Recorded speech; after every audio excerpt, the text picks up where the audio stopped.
So without any further ado, let's welcome our first guest on today's show, Lisa Perkins, who will help us uncover more information about BT's Adastral Park and the Martlesham Incubator, which is supporting hundreds of innovative businesses.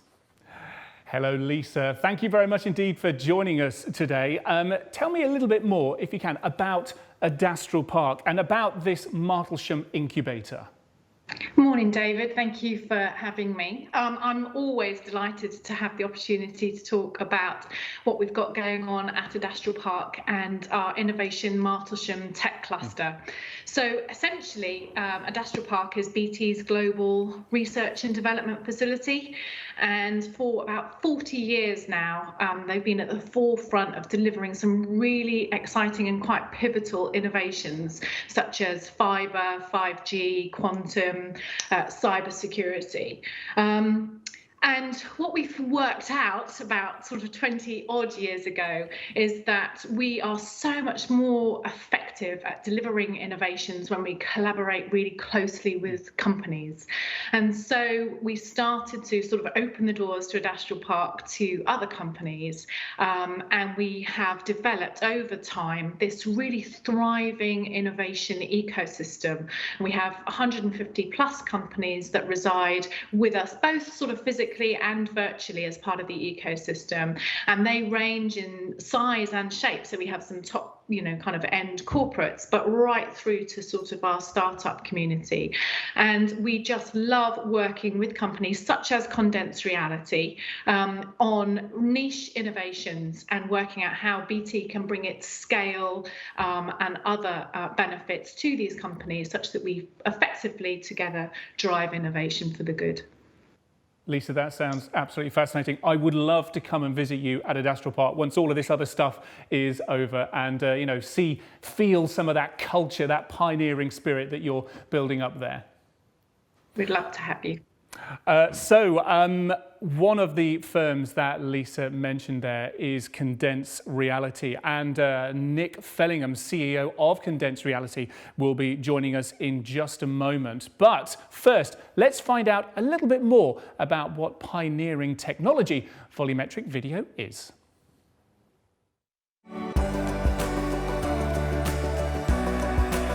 We aim to be the first company that can stream broadcast quality volumetric video of live events. Volumetric video does exist already, but what we're doing is recording and streaming it in real time, and that's something that we're very proud of. Just like a standard 2D live stream, you can see the action as it happens.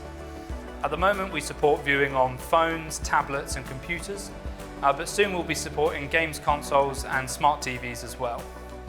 Now, you need a good internet connection to view this kind of content, which is why we're really excited about the potential for 5G to improve the quality of the experience. People often confuse this technology with motion capture, which captures movement so that a 3D model can then be animated. With our technology, we actually capture everything.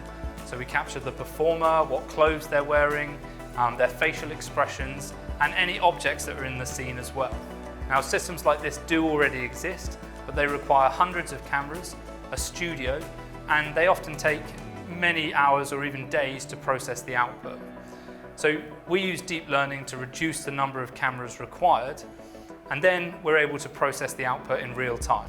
So before long, we're going to be able to live stream video that you can interact with and is indistinguishable from the real thing. That looks absolutely fascinating. And joining us now is the star of that film. It's Nick from Condensed Reality. Nick, thank you so much indeed for joining us. One of the things that you said there is that volumetric video as a technology itself isn't new, but you've been able to take it to the next level. Tell us a bit more about that. Hi there, really nice to be here.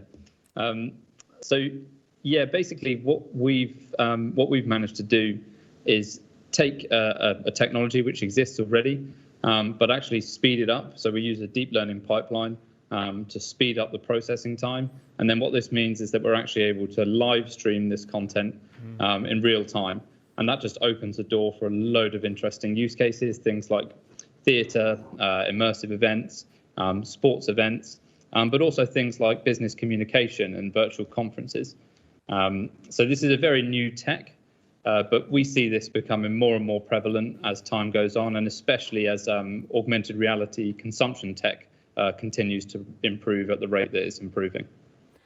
You mentioned sports there a moment ago, and one of the things that occurred to me when I was watching that VT was from the Rugby World Cup a couple of years ago now, I guess, and there was that amazing sequence. It was New Zealand versus South Africa, and you saw from a volumetric video capture this impossible camera angle of the ball and of the play going from one end of the pitch to the other, and it is really, really immersive. And you know, when you see that, you totally get what the possibilities there are.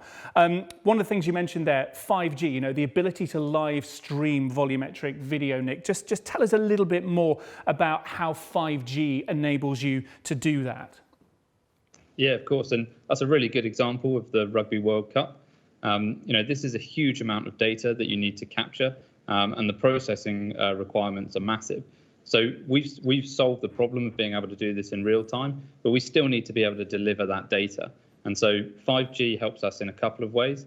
Firstly, it's a much bigger pipe. We can send more over to the end users. But secondly, we can benefit from edge computing, which is basically where we move the computation that needs to happen on the device to render this kind of content to the edge. And then what that means is we can give far higher quality experiences. And that's a capability that's unique to 5G. So we're really excited to be able to utilize that for distributing volumetric video. And I think that's one of the things about 5G. Often we get caught up in the super low latency, super high bandwidth part of it, but it's that edge computing part that I think is really, really interesting here. Nick, I'm sure a lot of people who are watching are thinking, well, actually, this volumetric video stuff's really interesting and I can see some of the possibilities around it, but how can I apply it to my organization? Maybe if I don't work in sports broadcasting. So what would you say to them? So I think, yeah, the obvious use cases for us are things like live entertainment, sports broadcasting, but there's a lot of other use cases in things like business communication. We think that there's a really interesting use case in security. So being able to have a CCTV system, which you're able to, you know, view the content from angles where there weren't cameras. We think that would be really powerful. And obviously, everybody's getting Zoom fatigue now. We spend a lot of time on Zoom. And so being able to remotely communicate with people in a way that's far more immersive, we think is going to be really, really powerful, and excited to see how volumetric video helps with that. Interesting times ahead. Lisa, Condensed Reality are just one of the firms there, part of the Martlesham incubator. What's been your take on seeing how Condensed Reality and the offering has developed? I mean, I think what we've seen is the kind of classic scenario where we've got, you know, some fantastic innovation that Condensed Reality are pioneering and bringing that to bear in terms of those use cases that Nick kind of referred to. You know, we are seeing some exciting work right across our customer base and the organisations that we deal with. University of Warwick have got an exciting use case there where they're using 5G, AR and VR. With autonomous driverless vehicles on campus. And, you know, this is really transformative in terms of the learning for their engineering students. But as Nick described, there are lots of other use cases in terms of health, design, architecture. But what's fundamental to all of that is the opportunity to collaborate in this enriched and enhanced fashion. So what we're seeing is, you know, this really exciting innovation and the insight from the customer base and the organisations BT interacts with, and the fusion of that to sort of really test the technology and drive this enhanced collaboration for all organisations. You mentioned the importance of collaborations there. Nick, we were talking a moment ago about how edge computing here is really important. And one of those collaborations, Lisa, is 5G Edge XR, which is being run by BT, and Condensed Reality is part of that. Tell us a bit more about that consortium and what the opportunities you think there are. Yeah, thanks. So a lot of the way that we drive our research program at BT is in collaboration across industry and in partnership with universities. And this is one example. And in this consortium, what we've got is a fabulous fusion of technology expertise with respect to the research team at BT and Nick and his team at Condensed Reality, together with subject matter experts from across all manner of different industries. So, for example, we've got Dance East, who is a fantastic dance company with a kind of global presence. And we are, for example, working with Dance East as part of this consortium to really test the technology that Nick was talking about in terms of that 5G capability, the edge capability, and the volumetric video to bring to life how you might be able to do remote tutoring, for example. The other, subject matter experts in that consortium just gives us the opportunity to really test those use cases as to how we will use volumetric video, but also how we can test the bounds of 5G and edge in that respect as well. We need to move on in just a moment, but a couple of quick questions. Nick, obviously volumetric video, it feels like this futuristic technology, but you are employing it and seeing benefits for your customers today, which is really exciting. Tell me, what tips would you have for any in our audience today about how they might look to future-proof their organisations? Probably the best tip I could give is that we're a deep learning company, and so we make sure that we're very careful about the way that we manage and utilize our data. I think in the future, all companies are going to have to use machine learning and AI. And so even if they're not using it now, I think it's a very good idea to start considering how you manage your data and how you acquire your data, because it's going to be important in the future. And so it's definitely something you should be thinking about today.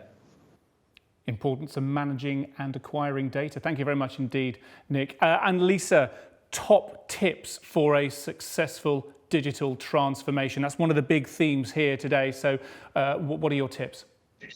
So, I mean, hopefully you've got a sense from what we've already discussed in terms of how exciting the world could be with these really amazing technologies. So I think it's very important when you embark on your digital transformation journey to set that really exciting vision in terms of what that end goal can actually create for you and your organization, and build back from that, a realistic strategy.